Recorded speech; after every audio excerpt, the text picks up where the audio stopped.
It's time for Dupixent injection number 19th. You ready? It's been 22 months since I've been on Dupixent, so I felt it was a good time to do a big recap of everything that's gone on from the very beginning to now. That's what I'm talking about. Wait! Okay, now, from the beginning.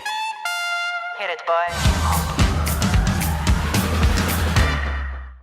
It has been 9 weeks since my last injection, which I did make a video on. It was from December 13th. So a couple minutes ago, I already gave myself the injection. I just couldn't wait to make the video first and then do it. I don't know if you guys are as scared of needles as I am, even though I've been giving myself injections for almost 2 years now, but I still hate needles.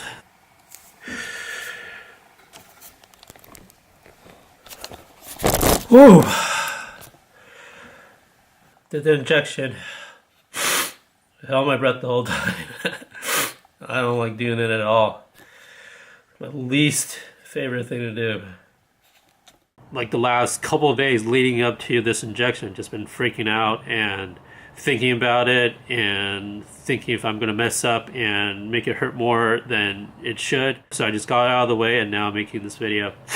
I'm sure most of you watching this video are just starting with Dupixent or looking into starting Dupixent and trying to understand how it works. So please go watch the very first Dupixent video that I did, which talks about the very first couple days of how I felt after starting Dupixent. My skin did get really red for the first couple days, but it was actually my skin healing and repairing all the damaged layers from 30 odd years of having eczema and atopic dermatitis. But after that redness, there was a couple days of peeling and sloughing off all the damaged skin. But what appeared underneath is this perfect skin. My skin felt normal, like when I touch somebody else's skin. That's the texture and that's the elasticity of how the skin feels like. That's the kind of skin quality you get on Dupixent, versus if you have used steroids or any other creams or even immunosuppressants, the skin still does not feel normal. It feels like all those medications are just covering up the eczema and the atopic dermatitis that's still going on, so you still don't have natural, healthy, bouncy, clear looking skin. Also in that first video, I talked about the common problem of eye swelling and eye irritation. That's a side effect of Dupixent. And I talked about how I've extended my injection frequency from 2 weeks, which is a standard prescription, to 5 weeks, and then now this time it's 9 weeks. Experimenting with that to reduce the eye irritation, and it has been working very well. But go look at the first video where I talk in depth about that. So after that, the next video you should watch is the Dupixent video where I talked about pausing Dupixent for 3 months. I didn't completely stop it. I just, again, extending the injection frequency of when I do injections from every 2 weeks to, and then I extended to every 4 weeks, and then 6 weeks, and then when I traveled to Europe, I went without Dupixent for 3 months, and then when I came back, that's when I gave myself another injection, and I still did very well on that. So Dupixent can last a lot longer than just a 2 weeks standard prescription. So how am I feeling today? Well, I would say overall I'm probably in the best condition that I've ever been in, even though I haven't had a Dupixent injection for 9 months.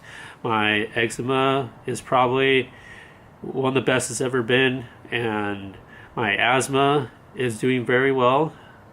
No breathing problems. I'm moving air really nicely. You can tell just by the way I'm talking compared to some of the other videos where I'm sniffling and, I'm just really struggling to get a word out. And allergies are doing pretty well too. So there's a couple of things I want to mention here. It's not all due to Dupixent, but Dupixent does clear out the skin basically completely, and Dupixent does calm down the asthma a lot. And asthma is technically under the allergy department, so asthma is in some ways an allergic reaction. So overall my allergic reactions and flare-ups, reacting to the environment, reacting to the sun, reacting to the air, reacting to water, reacting to food, all foods. Just gotta throw that in there. People keep thinking that when I say I'm allergic to everything, I don't actually mean everything. Well, I do mean everything. I'm allergic to everything that you can possibly imagine. So before you suggest, why don't you try this or why don't you avoid that? Yes, I do all of that already. So Dupixent is really helping to put my immune system back on track and not overreact, and it's clearing up the skin. I do have like one or two of these like zit-like bumps that I've been dealing with for the past, I guess, like 3 or 4 days, but they don't feel like rashes and they don't really feel like eczema either, so not really sure what they are, but they're going away today, so not too worried about that. And I'm making videos more regularly now so you guys can see my skin and see my overall health condition through every video that I do. I did have a flare up around week 5 and week 6 after the last dupilumab injection, and that was because I took the probiotics. So for all of you watchers thinking I should get probiotics or kind of fix my gut and things like that, no, I'm allergic to all those things, so that would only make the situation worse. From week 5 into week 6, I had to deal with this flare-up, and it almost became an infection caused by the probiotics. But finally, from about week 7 till today, week 9, things have calmed down.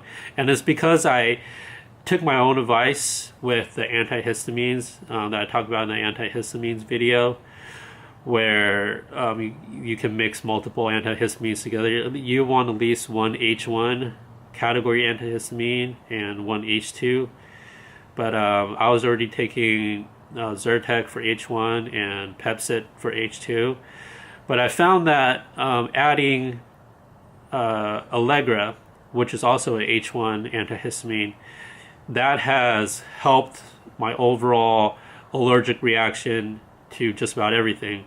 How's my asthma, so it's cleared up my sinuses a lot, and it's also helped clear up my skin because a lot of my eczema is caused by contact with everything that I'm allergic to, which is literally everything on the planet.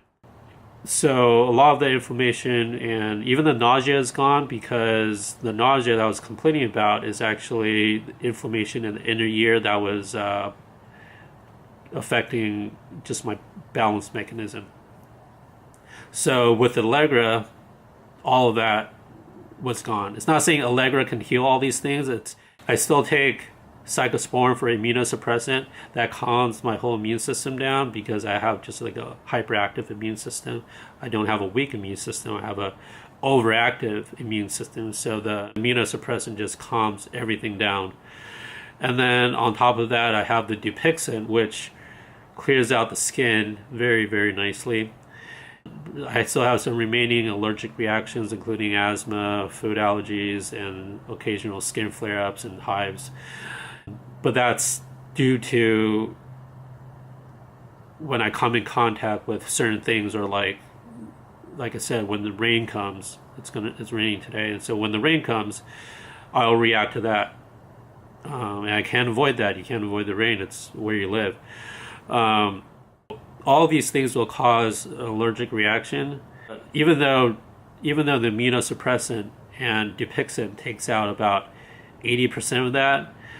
The sniffling I've had in the last Dupixent video, and just like the hives and flare-ups, those are like the remaining 20% of the reactions I'm still getting. So I would say Allegra probably cleared out another 5-10% of that. So I'm feeling really good today. So I guess that's kind of where we are. I don't have any hives this time. Alright, that's Dupixent injection number 19. If you guys are running into any problems or just have any questions, again, feel free to leave a comment below. I answer every comment. And if you want to private message me because you're uncomfortable sharing your story publicly, that's fine too. Hit me up on Facebook or Instagram in the private messages. But please watch old videos first so you can see the whole progress of me actually going through this healing process with Dupixent. If you thought this video was helpful, please subscribe, leave a like and comment. It really helps my channel. And I'm trying to reach more allergy and eczema sufferers like you guys. So the more you subscribe and like and comment and share my videos, the more YouTube will bump up my video and help me reach more people that we can help together. Thanks, guys.